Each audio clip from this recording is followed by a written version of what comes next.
اب نماز کے احکام سفر کی حالت میں بیان کیے جا رہے ہیں۔ بتایا جا رہا ہے کہ جب تم زمین میں سفر کرو تو نمازوں میں کچھ نمازوں کے اندر قصر کرنے میں تم پہ کوئی حرج نہیں۔ اگر تمہیں اندیشہ ہو ایذا پہنچنے کا کافروں کی طرف سے تو بے شک کافر تو تمہارے کھلے دشمن ہیں۔ یہ نماز قصر کا مسئلہ یہاں پہ بیان ہو رہا ہے، اور نماز قصر کن نمازوں میں ہوتی ہے؟ حالت سفر میں ظہر، عصر اور عشاء، ان کے صرف فرضوں میں قصر ہوتی ہے، اور یہ 4 کی بجائے 2 رکعتیں پڑھی جاتی ہیں۔ اس میں نماز قصر سے متعلق چند شرعی مسائل ہیں۔ ایک تو یہ کہ سفر کی حالت میں 4 رکعات پڑھنے والی نماز کو پورا پڑھنا جائز نہیں۔ اگر کوئی شخص اسے اپنی مرضی پر محمول کرے یا اختیار اور آپشن پر کرے تو یہ ہرگز نہیں ہوگا، بلکہ اللہ کا حکم جب نص قطعی سے ثابت ہو گیا تو اب احناف کے نزدیک سفر میں ان تینوں نمازوں میں قصر کرنا لازم ہے۔ اگر کوئی شخص قصر نہیں کرے گا، کہے گا کہ نہیں میرے پاس پورا وقت ہے، میں ایزی ہوں، مجھے کوئی جلدی نہیں ہے تو میں پوری نماز پڑھ لوں، تو حضرت امام اعظم ابو حنیفہ فرماتے ہیں کہ اس شخص کو چاہیے کہ پوری نماز پڑھنے کے بعد اگر مسئلے کا پتہ چل گیا یا بھول کر 4 رکھتے ہیں یعنی پوری نماز پڑھی تھی تو اس کو دوبارہ پڑھے اور اب قصر پڑھے، اس کی پوری نماز قبول نہیں ہوگی۔ یہ کون سا سفر ہے؟ جو شرعی سفر ہے، جو تقریباً 95 کلومیٹر تک آپ نے جو سفر کرنا ہو، اس کے دوران اگر نماز آ جائے تو وہ یہ 3 نمازیں قصر پڑھی جائیں گی، باقی اسی طرح رہیں گی۔ اور اسی طرح اگر آپ 95 کلومیٹر کی مسافت سے زیادہ کہیں جا کے رکنا چاہ رہے ہیں تو 15 دن سے کم کہیں رکنے کا ارادہ ہے تو پھر اتنا عرصہ وہاں رہتے ہوئے بھی قصر ہی پڑھیں گے، اور اگر 15 پورے یا 15 سے زیادہ رکنے کا ارادہ ہے تو پھر پوری نماز پڑھیں گے، پھر قصر نہیں پڑھیں گے۔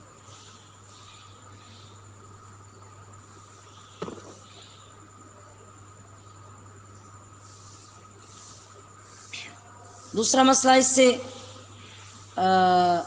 یہ معلوم ہو رہا ہے کہ کافروں کا خوف قصر کے لیے شرط نہیں ہے۔ مطلب کسی جگہ پہ اگر آپ ایسی جگہ پہ جہاں پہ دشمن ہیں، کافر ہیں، بد مذہب ہیں، ان سے آپ کو خطرہ ہے، اس وجہ سے آپ قصر نماز پڑھ لیں تو یہ بات درست نہیں ہوگی، یہ شرط نہیں پائی جائے گی۔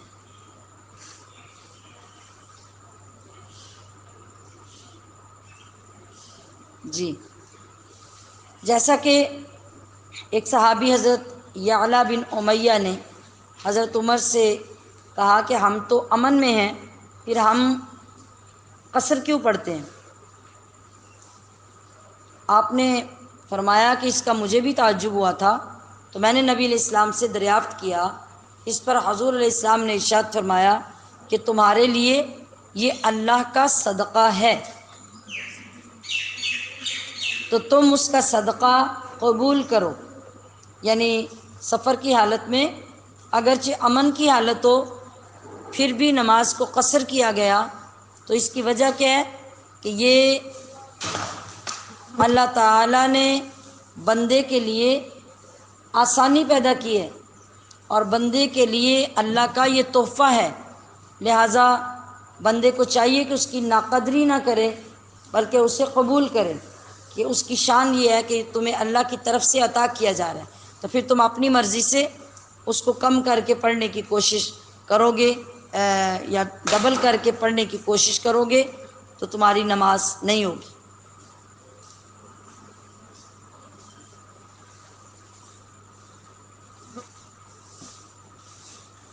جس وقت یہ آیت کریمہ نازل ہوئی تھی اس وقت کے سفر ایسے ہی ہوتے تھے کہ ان میں ہر وقت سفر کرنے والوں کو اندیشہ رہتا تھا، راستے میں لٹ جانے کا اندیشہ، ڈاکو چوروں کے مارنے پیٹنے کا اندیشہ، یعنی خطرے کے سفر ہوتے تھے۔ اس لیے آیت میں اس کا ذکر ہوا، ورنہ خوف اور اندیشہ ہونا سفر کے اندر شرط نہیں ہے، بس سفر شرط ہے۔ اور سفر کتنا؟ جو شرعی سفر ہے وہ میں نے کتنا ابھی بتایا آپ کو، 93، 94، 95، 92 سے اوپر، مطلب یہ مختلف مفتیان کرام کا موقف اور فتویٰ ہے، یعنی 92 سے اوپر چلا جائے تو اس میں بعض کا موقف 93 ہے، 94 ہے، ایک دو جگہ پہ 97 بھی لکھا ہے۔ اچھا، اور جب مینول طریقے سے، پرانے طریقے سے سفر کیا جاتا تھا تو اس وقت مسافت ہوتی تھی 3 دن 3 راتیں، جو اونٹ پر یا پیدل چلنے والے کی درمیانی رفتار ہوتی تھی اس کو کاؤنٹ کیا جاتا تھا، اور اس کی مقداریں خشکی اور دریا اور پہاڑوں میں مختلف ہو جاتی ہیں۔ ہمارا جو زمینی اور میدانی سفر ہے اس کے اعتبار سے اس کی مسافت 92 کلومیٹر یا اس سے زیادہ بنتی ہے، جو کم سے کم ہے۔ چوتھی بات یہ اس سے ثابت ہو رہی ہے کہ قصر صرف فرضوں میں ہوتی ہے، سنتوں میں اور نفل نمازوں میں قصر نہیں ہوتی۔ حضرت عبداللہ بن عباس فرماتے ہیں نبی علیہ الصلوۃ والسلام حضر کی نماز اور سفر کی نماز کو آپ نے فرض فرمایا تو ہم حضر میں فرض نماز سے پہلے بھی نماز پڑھا کرتے تھے اور بعد میں بھی، اور سفر میں فرض نماز سے پہلے بھی نماز پڑھا کرتے تھے اور بعد میں بھی۔ کیا مطلب؟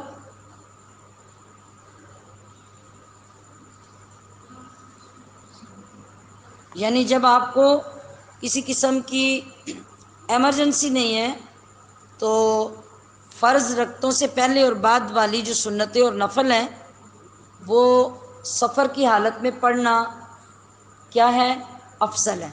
لیکن اگر آپ نہیں پڑھتے، صرف فرض پڑھتے ہیں تو پھر بھی آپ سے اس کے بارے میں سوال نہیں کیا جائے گا کہ آپ نے سنتیں اور نفل کیوں چھوڑے ہیں، لیکن پڑھیں گے تو وہ افضل ہوگا۔